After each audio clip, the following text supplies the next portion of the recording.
இடம்பொருள் நேயர்களுக்கு வணக்கம். ஸோ இன்னைக்கு பார்த்தீங்க அப்படின்னா இப்போ பாக்யலட்சுமி சீரியலில் இன்னொரு பக்கம் அப்படியே தன்னுடைய முன்னாள் மாமியார்கிட்ட இன்னமும் அப்படி ஒரு நல்ல பேர் வாங்குறதுல அவ்வளோ ஒரு ஆர்வமாக இருக்காங்க. பாசம் அப்படியே பீறிட்டு அடிக்குது பாக்கியாவுக்கு. அப்படியே ஈஸ்வரி எவ்வளோ தூரம் அவமானப்படுத்தினாலும் என்னெல்லாம் சொன்னாலும் என் அத்தைக்கு என் மேலே பாசம் இருக்குது. எப்படி உங்கள் அத்தைக்கு உன் மேலே பாசம் இருக்குது?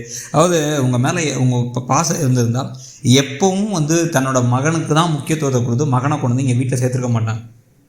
இப்போ மகனோட கிளம்பி போகிறேன் அப்படிங்கிறதுக்கு உங்கள் பையன் கூப்பிட்றதுக்கான காரணம் என்னன்னு தெரிஞ்சும் கூட கிளம்பி போயிருக்க மாட்டாங்க. பெத்த மனசு பித்து அப்படிங்கிற மாதிரி எல்லா ஓரவஞ்சனையுமே தான் புள்ள மேலே மட்டும் செஞ்சு தான் புள்ள எந்த தப்பு பண்ணாலும் அதை உடனே மன்னிச்சு அவனுக்கு ஒன்றும் தெரியாது, இந்த ராதிகா தான் அந்த குழந்தையை ஏமாற்றி கடத்தி கூட்டு போயிடுச்சு அப்படிங்கிற மாதிரி ஒரு நடிப்பை போடுறதுலேருந்து எல்லா வேலையும் செய்வாங்க.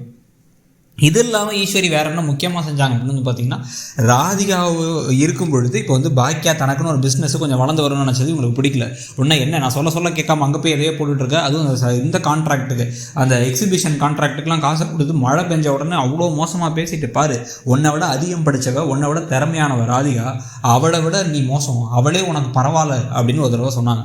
அப்படியே இடிஞ்சு போய் நின்னாங்க பாக்கியா. அப்புறம் என்ன பண்ணாங்க, அத்தை சாப்பிடுங்க அத்தை காலில் விழுறேன் அத்தை உங்கள் காலு கீழே தரல உருள்ற அத்தை அப்படின்னு உருண்டுகிட்டு இருந்தாங்க.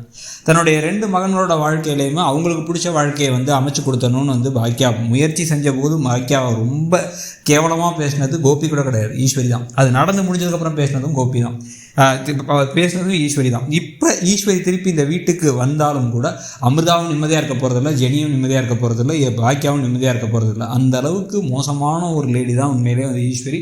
அவங்க வளர்த்த குழந்தையும் அந்த அளவுக்கு மோசமான ஒரு ஆள் தான். ஆனால் அதை பற்றிலாம் இல்லை. ஹீரோயின் அப்படின்னாலே சீரியலில் தியாகங்கள் செய்யணும், கெட்டவங்களாக இருந்தாலும் அவங்கள மன்னிக்கிறோம், அப்படியே ஒரு கடவுள் உருவத்தில் இருந்து அப்படியே எல்லாத்தையும் நம்மளை மன்னிச்சிடுவேன் அப்படின்னு சொல்லணும். அப்புறம் திருப்பி இவங்க காரி துப்புவாங்க மூஞ்சில், அதையும் காரி தொடச்சிக்கணும் அப்படிங்கிற மாதிரி ஒரு கதாபாத்திரமாக தான் போயிட்டுருக்காங்க பாக்கியாவுடைய வாழ்க்கை. இப்போ திருப்பி ஈஸ்வரி இந்த வீட்டுக்குள்ளே வந்துடக்கூடாதுன்னு சொல்லிட்டு ஒரு பக்கம் கண்டிப்பாக கோபி இப்போ நினைப்பார். என்ன கஷ்டமாக இருந்தாலும் அவங்க என்ன எங்கள் அம்மா அவ்வளோ போய் பாராட்டுறாங்க, எப்பா நீ தான் சொன்ன பாக்கியாவை கூப்பிட்டு கொஞ்சம் கூட ஒரு வெட்கம் இல்லாமல் என்னோட அம்மாவை கூட்டு போயிடுமா அப்படின்னு முன்னாள் மனைவி கிட்டக்க என் அம்மாவை என்னால் பார்த்துக்க முடியல அப்படின்னு வசனத்தை பேசுனீங்க. இப்போ அவங்க நான் சாப்பாடெலாம் கொடுத்து நீங்கள் என் கூட வந்துருங்க அத்தை அப்படின்னு சொன்னால் அதுக்கு பாராட்டினா அதுக்கும் கோவப்படுறீங்க. உனக்கு என்ன தான்ப்பா தம்பி வேணும் அப்படிங்கிற மாதிரி தான் நமக்கு யாராச்சும் கோபியை பார்த்து கேட்கணும் போல இருக்கும்.